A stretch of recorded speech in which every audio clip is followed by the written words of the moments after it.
got fuel on my tongue, ain't hungover cause I'm wasted. Tonight on ONEIL After Dark, a blue Christmas indeed, as week 17 of American Hand Egg was a disaster. In politics, the New Year's resolution for the American government is to solve the economy. And I have a grisly conversation with Chicago Bears legend Mike Ditka. All that and more coming up next. Good evening and welcome to ONEIL After Dark. My name is Tanner O'Neill. New year, new me, same you. Jerks. Week 17 of the NFL is concluded and the Houston Texans' late season skid continues as they faced off against Lamar Jackson and the Baltimore Ravens on Christmas Day, and this game was highly offensive, which means two things. Cue the highlights. Ravens at Texans. The Houston defense put points on the board by getting a safety. How wonderful. My best friend, Joe Mixon, for about the third straight game, was somehow a non-factor, totaling under 50 yards and no scores. It was consistent with the rest of the offense, who also scored no points. CJ Stroud put up a measly 185 yards and an interception. The Baltimore Ravens and superstar Lamar Jackson had an amazing performance as Jackson went 10 for 15, 168 yards through the air, and 2 scores.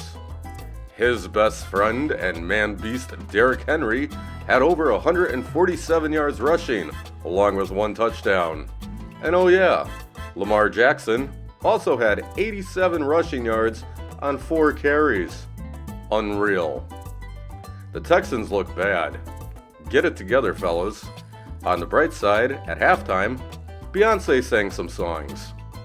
So there's that, and that's great. Ravens 31, Houston 2. Terrible. The Texans' next game is on January 5th, as they will look to end the season on a high note against the Tennessee Titans.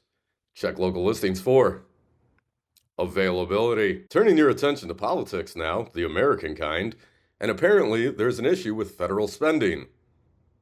Quelle surprise indeed. Here's what some Washington fat cats are saying about your money. To focus on incentives. Yes. They need to make it rewarding for government employees to right-size the department or agency. Right now, they have all the incentives in the world to expand way beyond. Yep, dollary do's, not dollary don'ts. One cat Buttons from Buttons for America is continuing to put together a crew for a sea adventure at sea in an effort to get the American economy back on track by way of attaining that sweet, sweet oil and tuna. To join the crew, leave your resume in the comments section and be sure to like, share, subscribe, and donate to Buttons for America Ocean Division. As they say, you can tune a piano, but you can't tune a fish. This is starting not to make any sense. And we'll be right back after this.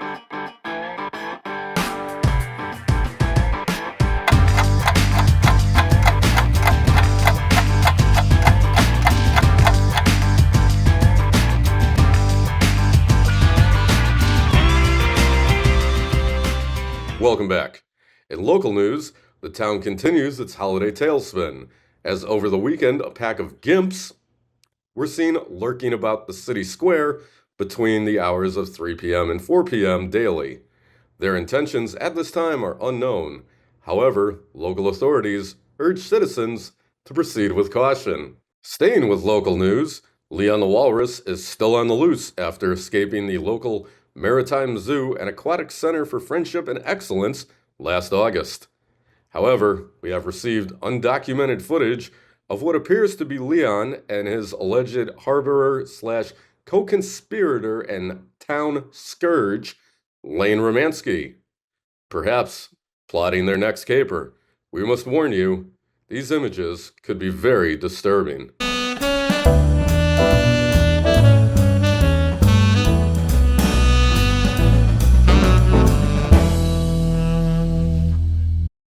Truly horrific stuff. If you have any information on either of these animals, contact Crime Stoppers in the comments below. The weekend in pro football was inconsequential for these two teams and just all around bad. So, of course, I watched it. And here's my assessment of this game. Raiders at Saints. In a very uneventful and unwatchable game, my best friend, Alvin Kamara, didn't play for reasons. And I don't blame him. There were no highlights during this game, just random buffoonery. Mostly by the Saints' de facto quarterback, Spencer I Ain't No Good Rattler, who went 20 for 36, 218 yards, 1 touchdown, and 2 picks.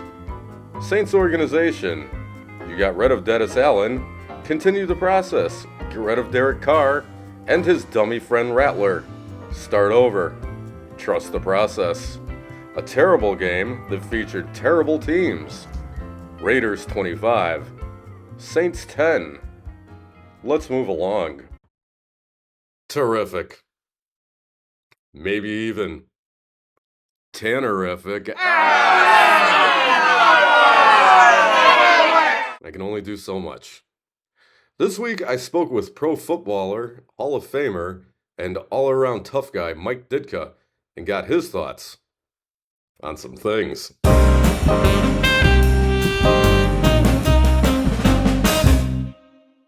Hello, Coach. Thank you for joining me. How are you today? It's nobody's concern. Fantastic.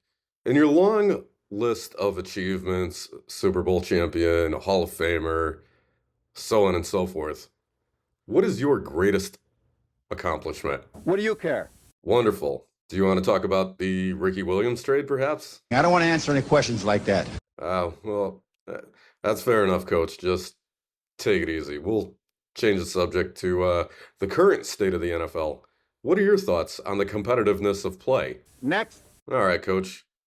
How were your holidays so far? It's nobody's concern. Coach, this piece of art behind me, what is this? This is like a Chicago thing? It doesn't make any sense. Talk to the trainer. Ah, fantastic. Shut up.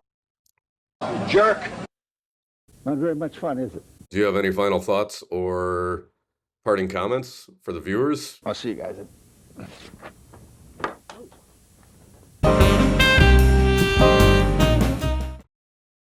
Amazing journalism at its finest once again. You're welcome. Due to last week's fall food kitchen disaster / fire, I'll be doing a different segment called The Editorial, where I rant and rave about something that steams my broccoli. So here we go. For the past 2 weeks, most of the working force has been phoning it in due to the holidays. Now, if you work at an office, there's probably someone you know that once you clock out during the New Year's break, that will say something to the effects of, "See you next year," followed by idiotic laughter. Stop it. These people are not your friends and need to be stopped. So, upon your return to work next week, deal with that individual appropriately. Or, if you are this person, stop it. It's not clever. It's not funny. It's stupid. The more you know.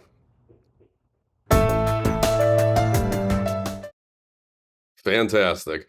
Well, that's going to do it.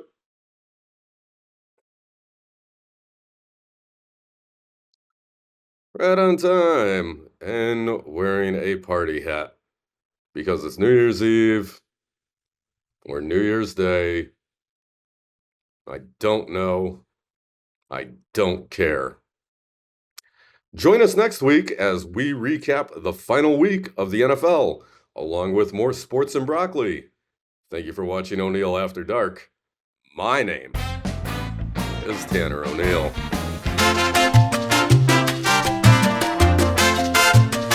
Not very much fun, is it? Let me light a cigarette and drink me a beer. It's Sunday morning.